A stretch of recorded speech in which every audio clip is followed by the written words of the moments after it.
नमस्कार दोस्तों, पृथक विचार में आपका स्वागत है। मैं हूं देवेंद्र वर्मा। कांग्रेस के मालिक राहुल गांधी की निराशा ने अब पागलपन का रूप ले लिया है। ऐसा लगता है कि कांग्रेस के किसी सलाहकार ने इस राहुल गांधी को ये समझा दिया है कि भारत की जनता बेशक कांग्रेस को वोट ना दे, लेकिन फिर भी राहुल गांधी को देश का प्रधानमंत्री बनाने की जिम्मेदारी चुनाव आयोग की है और चुनाव आयोग अपनी जिम्मेदारी नहीं निभा रहा है। इसलिए एक बार फिर भारत निर्वाचन आयोग को अपने लपेटे में लेते हुए राहुल गांधी ने आज एक प्रेस कॉन्फ्रेंस में मुख्य चुनाव आयुक्त ज्ञानेश कुमार पर गंभीर आरोप लगाए। राहुल गांधी ने दावा किया कि चुनाव आयोग चुनावी गड़बड़ियों को छिपाने में मदद कर रहा है और करोड़ों वोटरों के नाम जानबूझकर हटाए जा रहे हैं। उन्होंने इसे भारतीय लोकतंत्र को नष्ट करने की साजिश बताते हुए कहा कि उनके पास इसका पूरा ब्लैक एंड व्हाइट सबूत मौजूद है। वो अलग बात है कि इस झूठे राहुल गांधी के पास अभी तक कोई सबूत हो ऐसा दिखा तो नहीं है, और करोड़ों वोटरों के नाम कटने का दावा करने वाले राहुल गांधी अभी तक ऐसे 50 वोटरों को भी सामने नहीं ला सके हैं। फिर भी इनका आत्मविश्वास कितने कमाल का है वो तो आप देख ही रहे हैं। बिहार में पिछले दिनों राहुल गांधी ने अपनी तथाकथित वोटर अधिकार यात्रा के दौरान चेतावनी दी थी कि कांग्रेस हाइड्रोजन बम फोड़ेगी, मैं हाइड्रोजन बम फोड़ूंगा और उसके बाद प्रधानमंत्री मोदी देश का सामना नहीं कर पाएंगे। लेकिन इनकी प्रेस कॉन्फ्रेंस में ऐसे कोई ठोस प्रमाण तो सामने नहीं आए जो इनके दावों की पुष्टि कर सके। खुद राहुल गांधी ने स्थिति भांपते हुए कहा कि यह हाइड्रोजन बम नहीं है, हाइड्रोजन बम अभी आना बाकी है। यानी हो सकता है कि हाइड्रोजन बम आने में इसलिए लेट हो गया हो कि राहुल गांधी हाइड्रोजन बम की स्पेलिंग समझने में लगे हों। यानी जिस धमाकेदार खुलासे की देश को राहुल गांधी से उम्मीद थी, वो इस बार भी हमेशा की तरह एक फुलझड़ी ही साबित हुआ है। राहुल गांधी के आरोपों पर निर्वाचन आयोग पहले भी कहता रहा है कि मतदाता सूची में गड़बड़ियों की शिकायतें मिलने पर नियमित रूप से जांच की जाती है। वोटरों के नाम जोड़ने और हटाने की प्रक्रिया पूरी तरह से पारदर्शी है और इसमें बूथ स्तर से लेकर जिला स्तर तक कई स्तरों पर निगरानी रहती है। खुद राजनीतिक पार्टियों के कार्यकर्ता इसमें शामिल रहते हैं।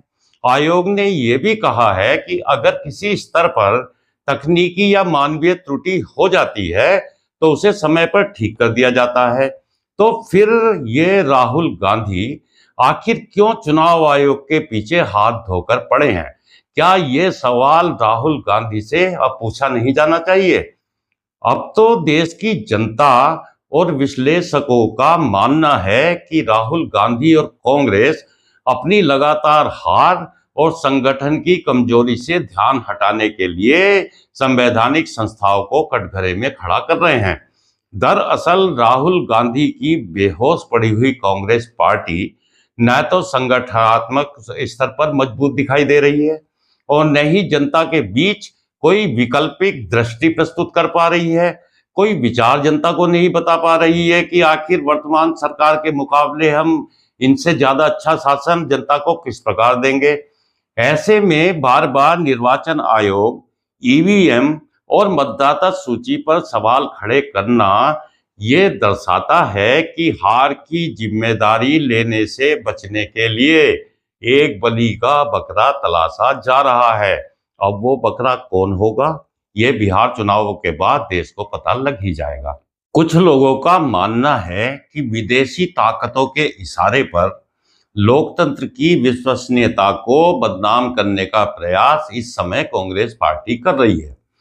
अब तो ऐसा लगने लगा है कि ये भ्रष्टाचारी कांग्रेस विदेशी ताकतों के इशारे पर लोकतंत्र का भारत में भट्टा बैठाने के लिए पूरी ताकत लगा रहे हैं। कुछ लोगों ने तो यहां तक दावा किया है कि राहुल गांधी की वेबसाइट पर अपलोड की गई पीडीएफ फाइलों का टाइम जोन म्यांमार का पाया गया है, जिससे साफ है कि यह सामग्री भारत में तैयार नहीं की गई। इसका मतलब है कि यह विपक्ष द्वारा वोट चोरी का नया नैरेटिव घड़कर जनता को गुमराह करने की कोशिश है। चिंता का विषय यह है कि बार बार चुनाव आयोग जैसी संवैधानिक संस्थाओं की साख पर हमला करने से लोकतांत्रिक व्यवस्था क्या कमजोर नहीं होती है? लोकतंत्र में हार और जीत दोनों का ही सम्मान करना जरूरी है। अगर हर चुनाव परिणाम को धांधली बताकर खारिज कर दिया जाएगा तो जनता का तो भरोसा ही डगमगा जाएगा।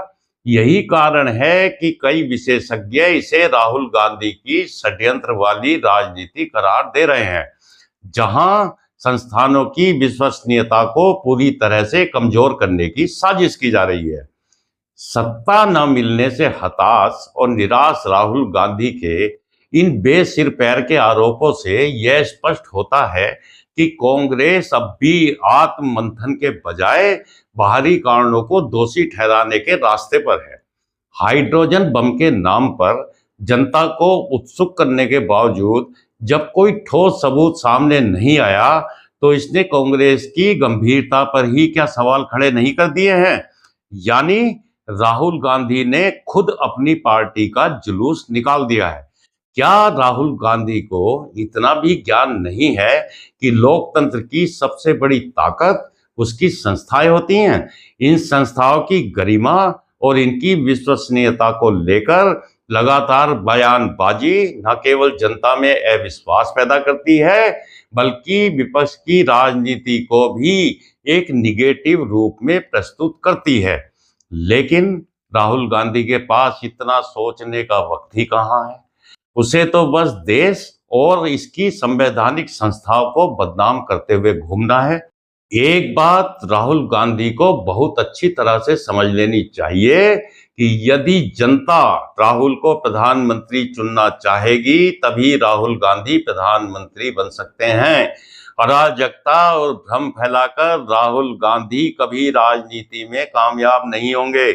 जो हरकतें आजकल राहुल गांधी करते घूम रहे हैं वो उन्हें एक झूठे और अधकचरे राजनेता के रूप में ही स्थापित कर रही हैं। राहुल गांधी की बातों में कभी कोई गंभीरता देश को दिखी नहीं है। इसलिए जनता लगातार चुनाव में राहुल गांधी और उसकी कांग्रेस को खारिज कर रही है। राहुल गांधी को इतनी सी बात समझ ही नहीं आ रही कि सत्ता में पहुंचने का एकमात्र रास्ता जनता का विश्वास जीतना है। बांग्लादेश और नेपाल जैसी अराजकता फैलाकर भारत की सत्ता का कोई व्यक्ति तख्ता पलट कर सकता है, ऐसे ख्वाब राहुल और उसकी कांग्रेस को अपने दिमाग से जल्द निकाल देने चाहिए, वरना ताउम्र सत्ता की तलाश में ही घूमते रहोगे। एक चीज और क्लियर है कि 2014 और 2019 के लोकसभा चुनावों में भारत की जनता ने कांग्रेस पार्टी को इतनी भी सीटें नहीं दी थी कि वो अपना कोई नेता प्रतिपक्ष बना सके। जनता ने कुछ ज्यादा सीटें देकर कांग्रेस को इस लायक बनाया कि वो अपना एक नेता प्रतिपक्ष बना सके। तो जिस नेता प्रतिपक्ष बनाने के लिए कांग्रेस पार्टी को किसी धीर गंभीर नेता को आगे करना चाहिए था, उसकी जगह कांग्रेस पार्टी ने राहुल गांधी को नेता प्रतिपक्ष बना दिया।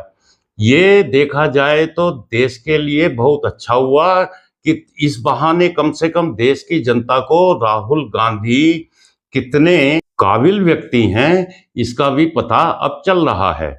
देश की जनता देख रही है कि जो व्यक्ति नेता प्रतिपक्ष की जिम्मेदारी तक नहीं निभा पा रहा है, वो व्यक्ति आखिर प्रधानमंत्री पद की जिम्मेदारी निभाएगा तो कैसे?